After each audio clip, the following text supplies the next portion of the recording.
Hey, it's me, GV, and we have made it, ladies and gentlemen, all the way to the end of The Rise of the Golden Idol. I gotta say, I love this game. It was a lot of fun. I love the vibe and the music of the first one more, but this game did a fantastic job being its own thing as well. Really fun. So this is the big final level, the final clash, and it is a doozy. As you can see, no words, but 84 spots. So basically, you have to go through the different times and then also the different dates and, you know, click everything in order to get the information. Then you just got to put together the puzzles with the words that they give you. So let's start off with OPIG. The goal of the OPIG Corporation's Happy Customer Project was to increase orange sales. To achieve this, those behind the project wanted to use the idol to give the memories of drinking orange with the drug euphoria to the millions of spectators watching the Peel finals. The project was invented and led by Eugene Marmot, which I just heard was like a reference to Elon Musk, E-M, and then also, you know, just his general temperament or whatever. So, yeah, the way that we know this is that here they're having a big, like, you know, sort of party to push out orange. And then also, if we remember the previous level on the beach, they're trying to, you know, give the models euphoria, make them feel good, and then take those memories and give it to everybody on, you know, at the football stadium. So, yeah, and then, so that's pretty obvious. The OPIG Corporation increased orange sales. To achieve this, they want to use the idol to give the memories of drinking the orange with the drug euphoria. Yep. And we know that Eugene's the project lead because he's always the guy in charge at this point. So not too difficult there. I think that's pretty much put togetherable from the very start. Then we have the next puzzle, the idol puzzle. At each of these times, what did the idol contain and who was the last person to have used it? This was really confusing because it's just very hard to keep in mind the idol buttons and the idol contents and all that stuff. So, yeah, if we take a look here, this is basically the start of the scenario, and then Tim is, like, he has a nasty bottle of soda, which I guess which made him vomit. So what they're trying to do is they're trying to basically sabotage the orange and sabotage Eugene Marmot, him and Marie and whoever else and Jack and whatever. So yeah, basically, we can see if we look at Marie's note right here, that, yeah, they're going to load the idol with good memories of the orange, and everything's checked off here. And then we can also see that that's the case if we head inside here. And then, how do I get inside the actual building? I think right here. Yeah, you can see that the idol is red, which means it's full of memories, right? And, yeah, so we know that good memories of the orange, last user, Eugene, because it says somewhere that Eugene was the guy that did it, I think in Marie's note as well. Then, when the idol was loaded into the security van, it was replaced with bad memories of the orange by Tim Spender. You can see Tim here drinking, you know, whatever, drinking alcohol, I don't know, but also, you know, bad memories of this rotten egg, you know, orange drink. And then if we go to the middle timeline and look at the van, this guy's also vomiting, and you can see that the idol is depleted. Now the memories have been taken out. But the important part is when the idol was loaded in, because you don't really see that. You just see when it's already on the van. When it's loaded in, Tim Spender, you know, used it to create bad memories so that they could ruin Eugene Marmot's plan, right? And then finally, when the idol arrived at the TV station, all the memories of the square disc was used by the security sergeant. This one was very confusing because you could see the square disc here. It's got all the memories. And then if we look at the idol itself, yeah, I think that checks out too, because this is like, well, it's matter, right? And then memories, and then this is give or take. I always get them all confused. But anyways, yeah, so all the memories of this square disc are being put into the security sergeant, who's right here. We know he's the security sergeant because of his badge, Pinnacle Security, and then this guy is called like the sergeant major or whatever, the security captain. So yeah, quite confusing. And then if we go to the final timeline, we can see here that if we look at the van, yeah, it's red again. So we know that it is fully loaded once more. The golden idol is full. So really confusing, this one, but yeah, all memories of the square disc, and the last user was the security sergeant who was on the van vomiting.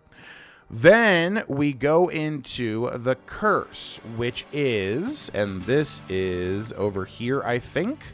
If we take a look at the final timeline and go into here, we can see that obviously this is Tessa Navarre. We could, if you're just paying attention, you just know by the animation and the design that that's her. So she's attacking the studio here.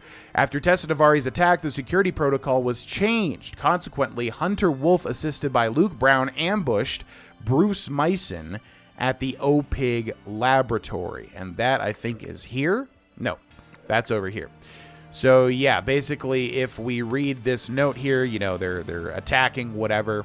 And then, obviously, the security guard is here waiting. And then we've got Hunter Wolf, who's the only guy that's still mysterious. And then also Luke Brown, who used to be Elijah, but we know now is Luke Brown, is here as well. So this guy's in charge of protecting the OPIG laboratory. So we know that these other two had to ambush him. Now, I think you actually have to put assisted by Luke Brown, because Luke Brown's obviously his assistant. So you have to put Hunter Wolf first. That's a little confusing. But they ambushed Bruce here, and there's his name. Then Hunter Wolf used the idol to take all memories from Luke Brown and to give all memories to Bruce Myson. And we know that that's the case because, yeah, he's obviously in the idol range. And then the telltale thing is Luke's got his eyes red, so we know that his consciousness has been transferred. And then also the idol is empty, right? And then if we talk to Bruce, he says, I can endure anything. I'll cut the rest of the tape myself. So we know, why is he being nice to Hunter Wolf? Well, because now he has Luke's memories in him, right? So there we go. And then we have the broadcast, which let's go back to this area here. Yeah, let's go to this zone. So Tim Spender trapped Eugene Marmot on the roof. There's Eugene trapped on the roof. And then also, if we look at the roof, which I'm forgetting exactly how to do. Where do we see? Yeah. So if we take a look at the roof, we know that it's locked. And then also Eugene's being taunted here. Hi, Eugene, taste this beverage. Soon everyone will know how delicious it is. And it's got the rotten egg smell, right? And then also, I think Eugene has a like a lavender scent on him. Yeah, this letter. So basically, Tim tricked him to think it was Summer Knightley, the movie star, to meet on the roof. But in reality, Tim has a bottle of lavender on him. So we know that Tim basically tricked Eugene. I'm trying to find where Tim is. So yeah, Tim's got a bottle of lavender, and also Summer's got a bottle of lavender as well. But we could tell that Tim trapped Eugene on the roof by tricking him. However, through a reckless act, Eugene Marmot stopped the broadcast with the aim of preventing the spectators from getting bad memories of the orange. So yeah, we can see, obviously, Eugene here has climbed to the top and pulled the video feed out of the broadcast. There's no video in, right? So he's done this, and he said, I did it, hell. As a result, only Jack Nowak received all memories from the square disc, which was finagled with here on the van. And then over here we see Jack Nowak saying, Icarus? Am I hallucinating? So now if I remember right, Isaac Nowak called Jack Nowak Icarus, right? Or did I forget who called who? But he right now has the memories from the square disc and is looking in a mirror and saying, Icarus? What? Which is how he, how his uncle referred to him or whatever. So we know that Jack is the only one affected by the memories on the square disc. Then, shortly afterwards, Tessa Navarre, who's in here, along with her accomplices, stormed the TV station and threw the idol out of the window. And we can tell that because there she is. That's obviously Tessa. And it's, yeah, even addressed to her. And then, yeah, clearly there's a big hole in the window. And the only thing that would fit is the idol, which is right here, which was clearly shoved out. And there's no idol in the TV station. So there we go. And then finally, the big ending here, which if we go here, which takes us back to the start of the video game. Posing as Hunter Wolf, Jack Nowak secretly experimented with the idol to find the best way of using it to educate humanity.